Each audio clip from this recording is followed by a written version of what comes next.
Guys, siapa di antara kalian yang ngiranya Pak Jokowi itu lahir atau dibesarkan dari PDIP? Ternyata kalian salah besar guys. Jadi, menurut Bapak ini, namanya adalah Pak Usman. Beliau adalah salah satu tokoh pergerakan Solo di masa lalu guys. Dan juga merupakan saksi hidup dari sejarah kelam pemberontakan PKI hingga masa Orde Baru. Jadi beliau itu pengetahuannya bukan dari kata orang guys, tapi beliau sendiri yang merupakan saksi hidup. Nah, mengenai sosok Pak Jokowi, yang banyak orang mengira bahwa PDI lah yang melahirkan Jokowi, ternyata menurut Pak Usman bukan guys. Lantas siapakah sosok di balik Jokowi, sehingga bisa mengantarkannya dari tukang kayu menjadi orang nomor 1 di Indonesia? Mari kita simak penjelasan berikut. Selama ini kan hampir semua taunya kalau Pak Jokowi itu munculnya dari partai politik, terutama dari PDIP. Padahal saya berani mempertanggungjawabkan 100% bukan dari partai. Jadi saya buat tulisan selebaran, dan itu selebaran itu kami sampaikan ke masyarakat. Kami dari Aliansi Rakyat Bergerak Surakarta ini sesungguhnya gerakannya itu fokus kepada masalah-masalah yang bersifat nasional, bukan yang bersifat kedaerahan. Kami melihat kondisi bangsa dan negara ini sudah dijajah oleh kekuatan asing dan kekuatan asing, khususnya Cina komunis. Ada 3 tahapan yang dilakukan mereka. Pertama, intervensi, mempengaruhi kebijakan-kebijakan pengelolaan negara. Yang kedua, invasi, menguasai wilayah. Yang ketiga sebenarnya aneksasi, ngerampok tanah. Ini yang kami lihat. Kalau penjenengan punya penglihatan lain, ayo berdebat sama saya. Silakan, kita objektif ya. Objektif. Kalau sudah seperti itu, ya, kami sebagai rakyat dalam UUD 45 diamanatkan untuk bela negara.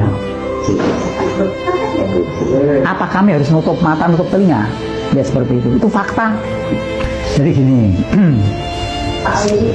di bawah pemerintahan Jokowi, ya, itu lebih mengutamakan kepentingan asing-asing, khususnya Cina komunis. Justru tidak banyak memberikan perhatian kepada rakyatnya. Antara lain, Pak Jokowi akan mensukseskan yang namanya agenda Jalur Sutra. Jalur Sutra itu agendanya negara Cina komunis. Yang semula beberapa abad yang lalu, Jalur Sutra itu melalui darat. Dikatakan Jalur Sutra karena yang diperdagangkan adalah sutra.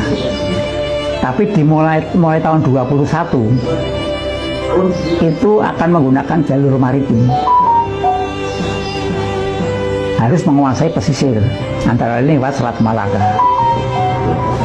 Maka yang disasar oleh Cina melalui Pak Jokowi tadi, sukseskan jalur sutra ini, sukseskan jalur, sehingga timbul beberapa kasus. Kasus P1, P2, wilayah dan sebagainya itu. Dan itu pun dengan cara merusak undang-undang, merusak konstitusi. Mosok laut bisa disertifikat dan sebagainya itu. Karena apa? Karena Jokowi sudah di bawah kendali oligarki kapital. Siapa itu oligarki kapital? Ya oligarki kapital yang menjadikan Jokowi menjadi presiden itu oligarki kapital. Didanai, tapi tolong sukseskan program saya. Berarti masuknya investasi dari Cina itu ya Pak, yang Bapak menjadi salah satu bukti penguasaan Cina itu. Itu yang masalah wilayah. Nanti yang masalah ideologi, masalah politik, perekonomian itu ada semua. Dan itu bukan porsi kami. Ya. Investasinya tadi disebutkan apa Pak? Di PIK atau di mana? P1, P2, kemudiannya wilayah lainnya dan sebagainya. Kemudian menguasai perkembangan pertambangan di mana buruhnya harus Cina semua. Kemudian materialnya juga harus dari Cina semua. Nah, padahal kita besi bisa bikin sendiri, besi beton, semen ada, kemudian buruh ada. Tapi Cina tidak mau, harus dari saya. Dan Jokowi terpaksa mau, karena yang menjadikan Jokowi ini kan oligarki kapital. Siapa itu oligarki kapital? Yang pertama terdiri dari para pengkhianat bangsa. Siapa itu pengkhianat bangsa? Elit politik kita yang punya saham besar di perekonomian. Yang kedua, 9 naga. Yang ketiga dipegat kekuatan Cina.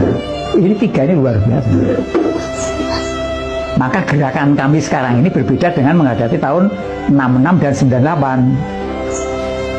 66-98 kami menghadapi kekuatan politik, militer, kami mampu. Ini menghadapi kekuatan modal, kami tidak punya modal. 66-98 kami dibantu Amerika, dibantu dana yang luar biasa. Ini Amerika enggak. Amerika bermain sama Cina untuk menikmati Indonesia.